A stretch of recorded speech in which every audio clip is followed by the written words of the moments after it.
Hello, hello, hello there, everyone. Good morning. Good morning. Let's check, make sure everything's all good. Come on in here for Coffee Time Career Chat today. Let's see.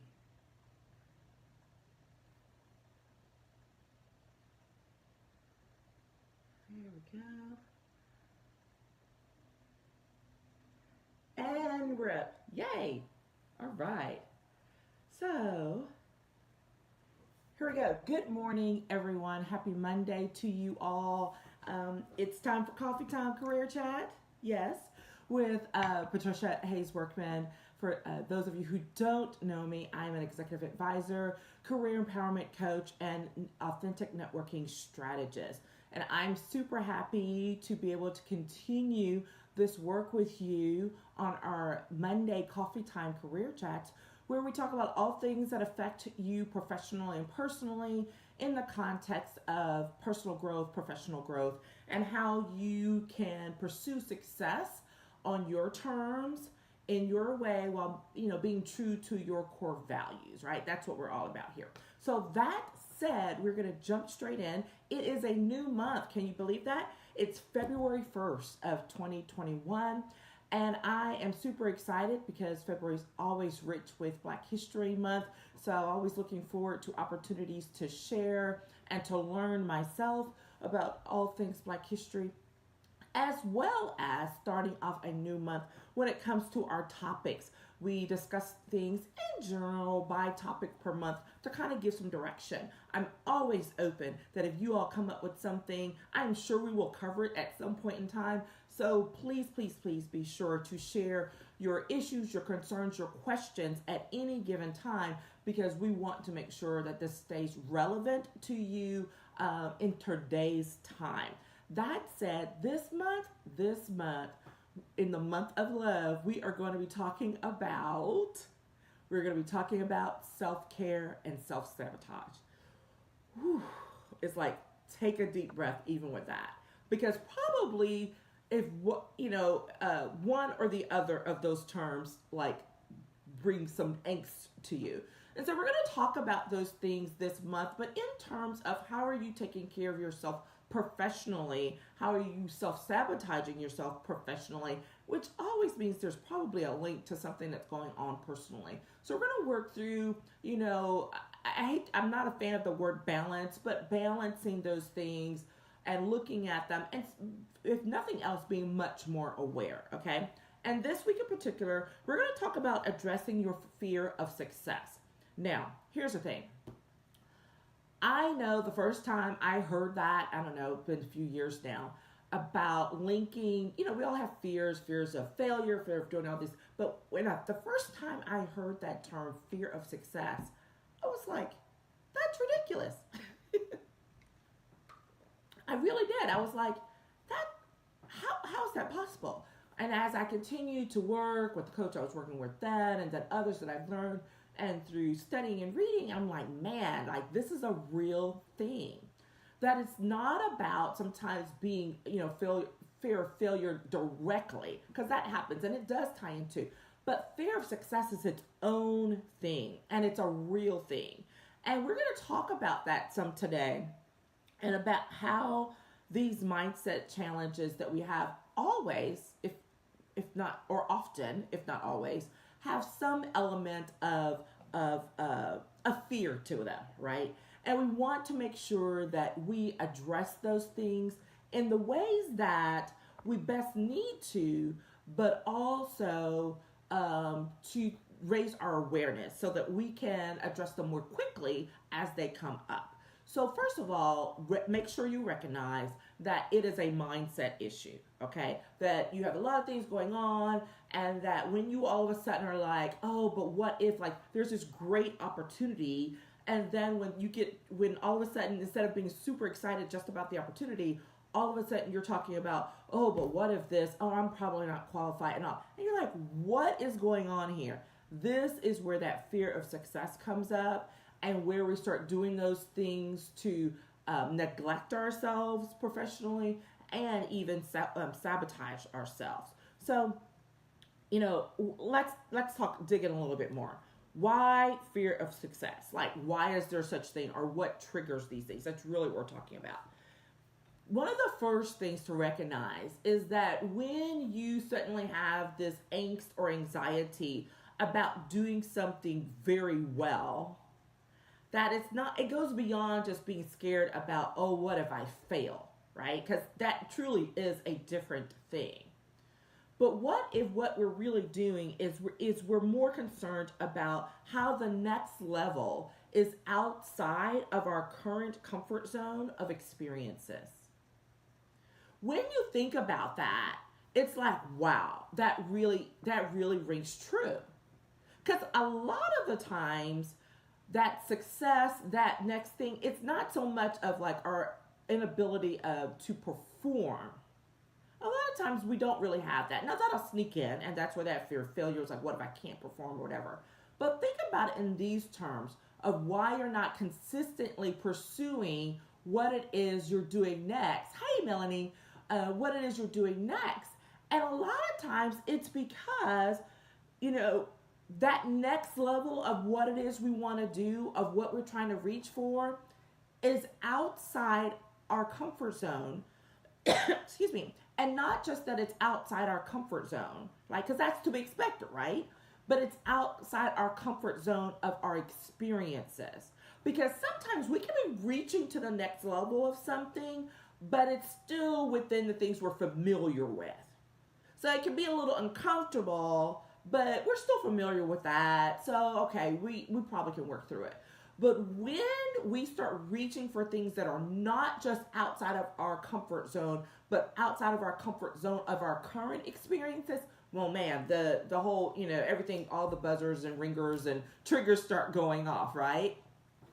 And that is because our brains are wired to recognize things that are new and uncomfortable to us as some type of danger, right? And so that's where we're just like, oh no. And I am no psychotherapist. There are tons more people experiencing this, but these are the things that are true when we're talking about mindset and how we approach our next level experiences and our next level in our goals. So we have to recognize what those things are for what they are, and that getting out of our comfort zones can definitely, cause us much angst, especially when along with it comes new experiences that we are not familiar with, okay? So that's one of those things where fear of success comes into play. One of the next things is that, and this is like on a continuum, right? Is that this uncertainty creates anxiety. So you're outside your comfort zones, you're outside your comfort zone of your current experiences or anything that you're familiar with. And so that means what's happening now? Now you're like, what in the world is going on? Like, what am I going to do? Or what if this happens? Or, oh my gosh, if it really does go well, I mean, like, what am I going to do next? Well, all of that uncertainty that comes with it, that's totally natural now, first of all, okay? Totally normal. Have all that uncertainty, but then it starts raising our anxiety about what we're about to do. So that instead of being excited and thrilled about it, we're like anxious, and you start thinking about all the worst case scenarios, right? This is when your brain goes on overload of like, are you crazy? Why are you doing this? Like, you don't know what's going to happen here. What if this happens? What if that happens? And it's like, oh my gosh. And that's, another trigger point. That uncertainty creates anxiety, and that then further leads you to doing things that either where you neglect yourself and doing what you need to do, maybe giving yourself sufficient reflection time, making sure you get enough rest so you can make good decisions, whatever that looks like. Or you start self-sabotaging, which is you start undermining yourself in the process, okay, which is the worst thing. All right. So continuing on that continuum, here's the third thing. Did you like that? Continuing on the continuum. I know, whatever. But next is that anxiety about who or what success will require leaving behind. Now, this is one to take a really deep breath on, because most of the time, this is not something that comes to the forefront when we are talking about what we're doing next and how we're succeeding. when you're at that next level of success. This is really peeling back the layers on the onion, okay? Because those first two things, very much common. You could probably get to that. It's like, oh my gosh, it's outside my comfort zone. It's all new things. And it's like, I want to do so well. And like, you get stuck and scared about how well you'll do, right? And about, what happens if you really do well. And then the anxiety and the uncertainty, the uncertainty and the anxiety that comes as a result of that. But this one, getting to the fact of that anxiety leading to questions about what that success will do with your personal relationships, with your professional relationships, and what if you have to leave some of those people or things, habits behind. Wow. Now that is one for the reflection, journal, time, whatever. Really giving thought to that. And if that's something that's giving a rise, is arising for you. Because if that is the case, this is absolutely one of those things where you either neglect yourself for self-care purposes, meaning you're trying to do everything to continue to please other people as opposed to pursuing your success, or pursuing the thing that's working best for you. You're trying to modify, underplay what it is, how successful you are, hide it, whatever, so that you don't, quote, offend or upset certain people. Or maybe there are certain habits that you just kind of, again, that's that comfort zone thing that you have to let go of, because when you're at the next level of achieving your goals, you really don't have time to have, or to foster negative thoughts, bad habits. You've got to let them go, right? Or that piece where literally you're like, oh my gosh, like I have to leave these people behind or this thing behind. Most of the time, definitely people, especially when they're personal, when it's family, when it's close friends, when it's professional relationships. And let me tell you, it is not an easy thing to do. It is very much a challenging thing, but it can be done. And it is necessary if you are truly to get to your next level and to succeed. Now, we're going to talk about next how to overcome all of these different things, okay?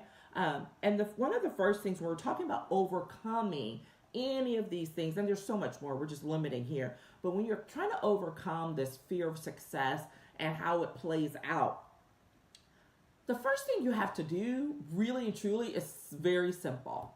Remember your goals and dreams. Remember your why. Why are you pursuing that next level goal? Why are you excited about fulfilling that dream? This is a mindset shift, and to get you to refocus off of all the negative and all the triggers and all that, but going back to, hey, I really do have a reason why I'm trying to get to this next thing, right? It could be as pure and raw as I need to make more money.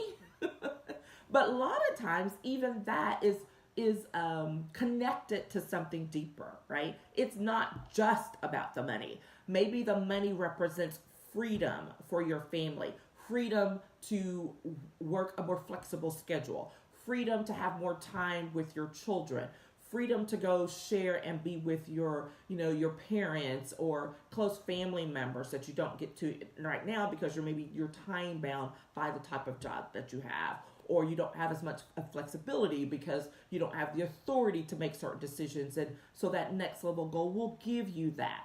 So even if it's saying, oh, I need to make more money. Why do you need to make more money? Why do you want to make more money?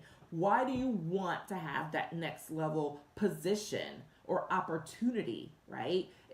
And all of those things, when you remember your why and you sit back and take that reflection time, that is one of the first steps to overcoming, and addressing that so that you can continue along the path and not hurt yourself by, a lot of times reflecting in your health, not taking good care of yourself from a health perspective, or not taking good care of yourself from an emotional, and professionally, where you start, not taking on new responsibilities, or you let things slip. All of those things, that's self-sabotage and where it comes in. The second thing about overcoming is, here's a reality. Growth requires discomfort. And so we have to maintain that excitement about the growth. Don't focus so much on the discomfort that will come as a result of it, but remembering again the why of why you're doing certain things, so that you can grow, so that you can be a better version of you, so that you can provide for your family in the way that you really want and dream about doing. Right? So that you can have the flexibility to go pursue that special project, that special thing that you want to do, that opportunity to travel and to incorporate it into your work. Whatever it is, the sky is the limit.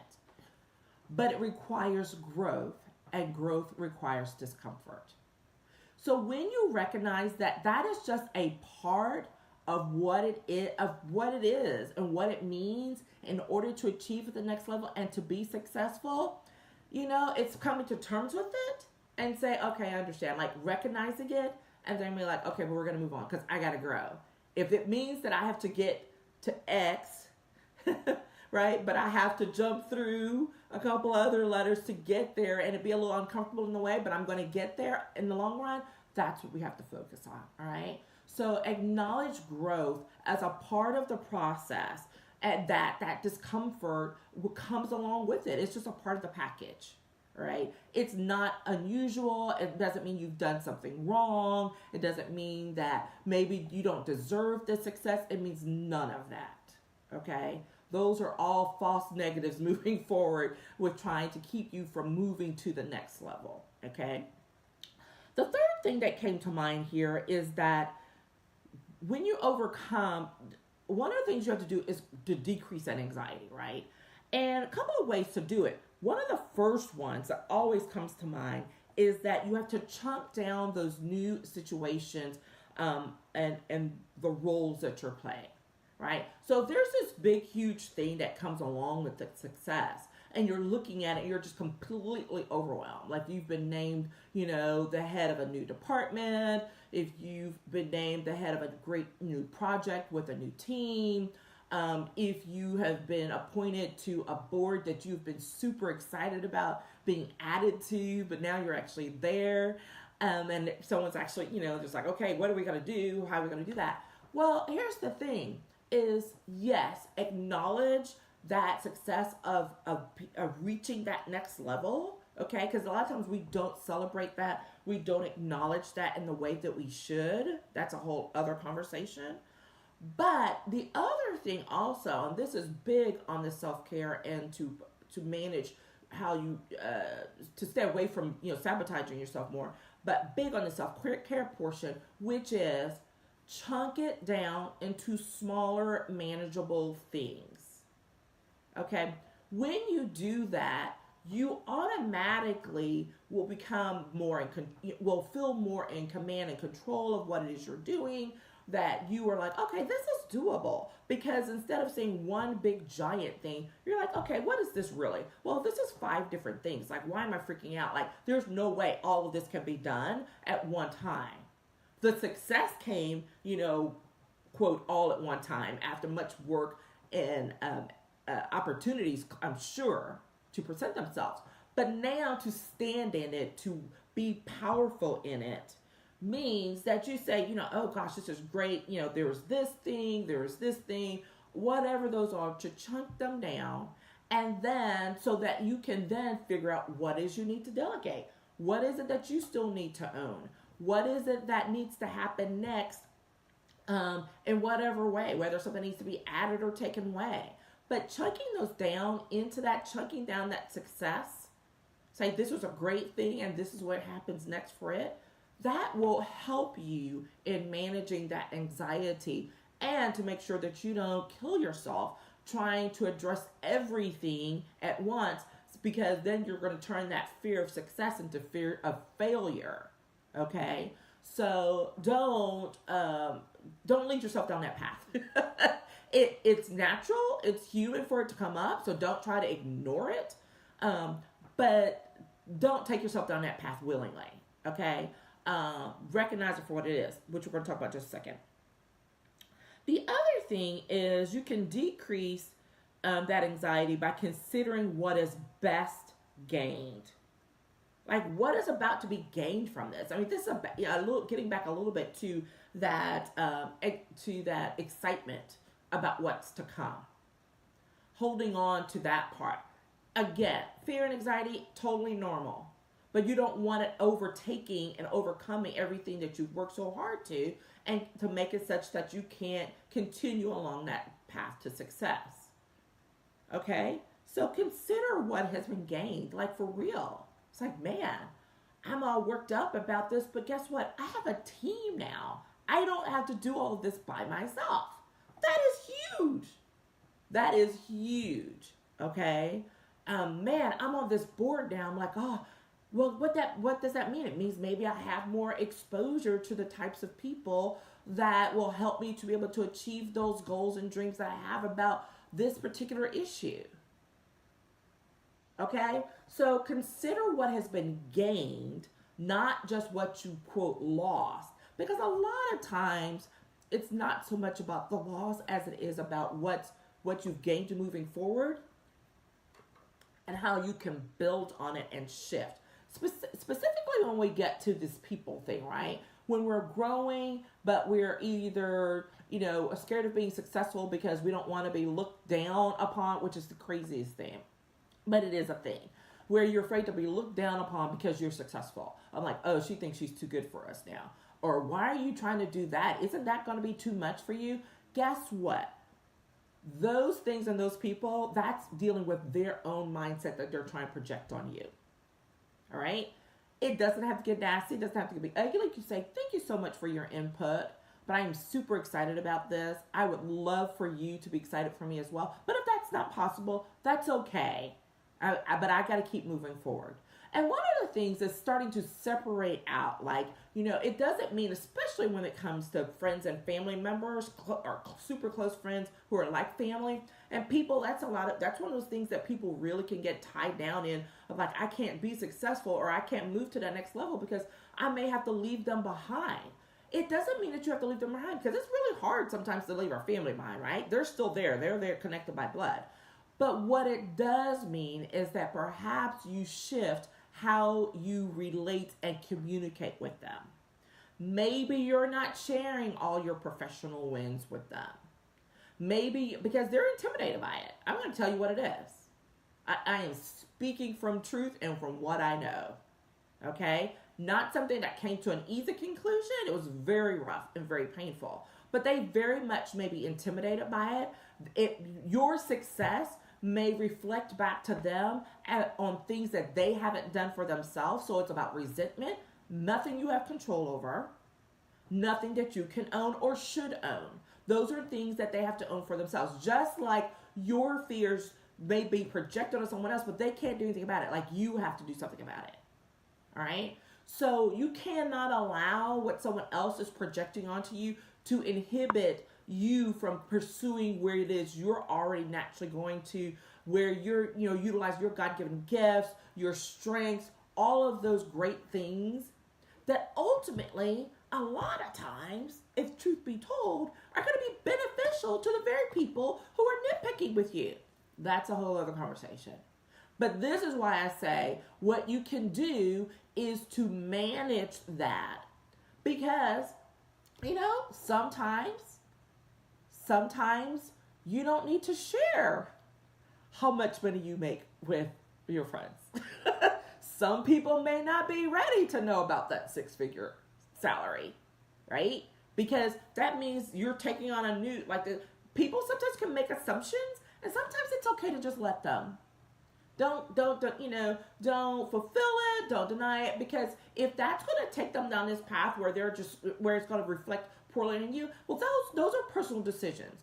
But what I'm saying is being much more conscientious of your communications and what you share with certain people, especially family, because you can maintain that personal contact. You can talk about fun things. You can talk about the family trips you're planning. You can do all of those things. But maybe the piece that gets left behind is if one of those people was your quote sounding board for professional things, and it's no longer a solid role for them.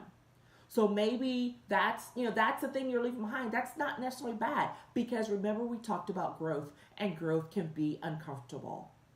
So maybe it's time to pick up on a new sounding board, to get a new accountability partner, someone who does support where you're headed and where you are. Hey, someone. All right? And when you do that, that helps and propels you forward. I say it like this. I love this analogy. I do not remember where I found it, but it's that whole thing about when you're getting on a plane and you're finally able to fly first class. Like super fun, super like, ooh, kind of that special thing. That's really cool. But then your friend's getting on and they're in coach. Oh, so you think you all that now that you're flying first class. And how much did you pay for that ticket anyways? Is that really necessary? And all of that, right? Which can come out of jealousy, envy, again, resentment, because maybe they're not pursuing their goals in the way that they need to be, okay? Here's the thing. You're on the same plane, hopefully. Eventually, maybe you'll be able to pull them, or they will be able to ride along with you first class or on the same plane. But if not, are you really going to turn down that first class trip because your friend doesn't think that, or your friend thinks that maybe you're getting too good for your britches? Are you really going to turn down that opportunity that you busted your butt for to get because your friend or your family member thinks that maybe you're out of your league? Are you really going to do that? I'm all for taking in constructive criticism. It's difficult, and it can be challenging, but it's also going to be necessary. But constructive, not something that offers criticism that then also tears you down and does not support you in moving you forward. There is a difference. And so when those criticisms are based in someone else's self-interest, right? It's in their own self-interest to tear you down. It's in their own self-interest to try to keep you down. It's the whole crabs in a bucket thing. Remember that. The crabs are all in a big bucket, and the ones who are trying to get out, then the others are like, no, you can't get out, and they're literally pulling at their limbs so that they can't get out. But we all know that there are also times, and this is a whole different conversation, that when you get out of that bucket, when you get into that first class, seat, you're on that flight, even if it's, you're on a flight, your coach flight to Italy. Hello, because I don't think it matters whether you're flying coach or first class. You're getting to go take the trip of your dreams, right? But someone's questioning, oh, how did she do that? And that. None of their business. Start to separate yourself. If they grow and can start to be appreciative of everything that you're doing and what you're doing, then maybe eventually they get to come along. But that does not mean you don't hold back your growth and moving forward because someone else is not ready yet. Can't do it. That is absolute self-sabotage. And that is what we're not doing. It is also horrible self-care because it will cause you all kinds of anxiety. It will cause you resentment. It will cause your emotions to go through the roof in crazy times, and just a whole bunch of other negative feelings, negative energy that takes you off task from achieving the goals that you want to achieve. All right? So when you're talking about addressing those fears of success, and I spend a little bit of time on that one because I know it is a big one. And it is one that I, like I said, have had personal experience with people I love dearly. But there are times when you have to let go. And what it is, they say the path to success is rough because it hasn't been traveled by a lot of people. Think about that. Remember, Those roads that are smooth and going is because a lot of people have traveled it and they've paved the way and it's all pretty. But if you're on a different path and it's a little rough and it's unpaved, that doesn't mean you're on the wrong path. It means you're a leader on it. Go with that.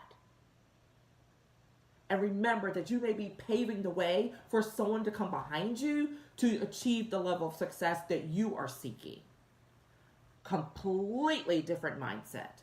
And when you turn that switch and flip that to think about how you are a leader in what it is you're doing versus just, batting people back because they're either scared for you or scared for themselves about what they're going to lose, all kinds of things. When you're trying to grow as a personally, but as a professional as well, you have to take these things into account. Which is that last piece is you have to remember, you have to recognize when self-sabotage activities are happening. What do they look like? We all know what they are for ourselves. If you're taking a real look and you're sitting back. Procrastination. Hello, Patty, procrastinator right here. I know, I've put fun at myself for that forever. That's because I'm a perfectionist. I acknowledge that. I'm a recovering perfectionist. And one of the things I learned down through the years is that procrastination is a byproduct of perfectionism. Imagine that. But so it's one of the worst things that you can do to self-sabotage because you want things to, quote, be perfect, to be just right. There is no perfect. Perfection is an illusion. It is subjective, all right? And here is the thing that you need to know, that moving forward and taking steps in imperfection is better than taking no steps in perfection. Let me say that again. Moving forward imperfectly is movement. Standing still in imperfection is no movement. So which one do you want? Do you want to be sitting still, trying to get everything just right and still stuck where you are? Or do you want to be moving forward and stumbling along the way, but you're moving forward? Okay? Think about it in those terms. Excuses. There's always an excuse for something. I mean, hello. If any of those of you that have children, you are very familiar with that. Or if you have employees, right? It doesn't matter. Children, employees, sometimes, closely related. But it's like there's an excuse for everything. That's not to say there aren't valid excuses sometimes. There are. But there's not an excuse for every single thing. Like sometimes you're just putting it off. Like you're literally just not doing something because you're not addressing one of these other issues that you're scared of. What is it that you're scared of? Okay? And then just, quote, letting things slip. Oh my goodness, I forgot about that. How did that happen? No. Start looking at your habits. Start looking at those things that you're doing or saying where you realize now, oh crud, I am like really in the middle of really undermining myself. Because that's what self-sabotage is all about. You're undermining yourself while you're doing it. Don't beat yourself up over it. Get to the heart of the matter. Figure out what's going on. Get a coach. Get an accountability partner. Talk to a mentor if you have one. Okay? But dig in. Do the reflection. Do the work. Because you have things to do. And so do I. And I would love to work with you to make them happen together. All right. Break. We're all done. That is it for today. I'm super excited for those of you who joined in. I see some people. Thank you, guys. Make sure that if you have any questions, do not hesitate to slip them to me. You can put them in the comments. I go back and I check. Or you can message me privately, email me, whatever. I'm happy to reach out and talk to you about it. Lots of great things going on. Also, a couple of things. Don't forget, Coffee Time Career Chat on Wednesdays is a recorded session, but we're focused on authentic networking. And so I'm super excited for that. Same time, you'll see it posted. Look forward to following up with you then. And if you are looking for a coaching opportunity or someone you know is looking for a coaching opportunity, let's get the year started off great, okay? It is February 1st. It is not too late. It is never too late to take the first step toward changing your professional trajectory, okay? It's never too late. It's always a great time. So if you know someone who needs professional coaching, I'm happy to have a chat with them. I still have some VIP intensive time slots for this quarter available where we can set up and do work 2, 4, 6 hours at a time. And it's very targeted, very laser. I love doing those sessions. My clients who I work with doing those have tremendous insights gained that help them in moving forward on their goals, both professionally and personally. So if you're interested in that, let me know. Forward this link, and you can check all these things out at patriciavhays.com. Thanks, you guys, for joining me. Have a fantastic week, and I will talk with you later. Bye-bye.